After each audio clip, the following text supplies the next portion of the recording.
మిత్రులారా, నేను అడ్వకేట్ చౌహాన్. మిత్రులారా, ఓ కేసులోని విషయం ఏంటి అంటే, ఒక వ్యక్తి వివాహం చేసుకున్నాడు. కొన్ని రోజుల తర్వాత భార్య భర్తలకు మధ్య సఖ్యత లేకపోవడం వల్ల విడిపోయే పరిస్థితులు వచ్చినాయి. దాంతో కుటుంబ సభ్యులు, గ్రామ పెద్దలందరూ కలిసి వీరిగా కలిసి ఉండలేరని చెప్పి గ్రామ పెద్దల సమక్షంలో ఒక విడాకుల పత్రం రాసి విడిపోయినట్లు నిర్ధారణ చేసినారు. సో దాంతో అతను విడిపోయి మరొక వివాహం చేసుకున్నాడు. ఈవిడ మరొక వ్యక్తితో సహజీవనం చేస్తూ కాలం గడుపుతున్నది. ఈ భర్త వేరే స్త్రీ ద్వారా ఒక 2 పిల్లలకు జన్మను కూడా ఇచ్చినాడు.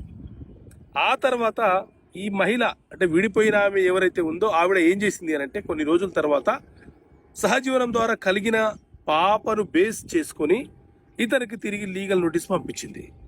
నువ్వు నన్ను మ్యారేజ్ చేసుకున్నావు, నాకు ఒక పాప, నీకు నాకు కలిగినటువంటి ఒక పాప ఉన్నది, మాకు మెయింటెనెన్స్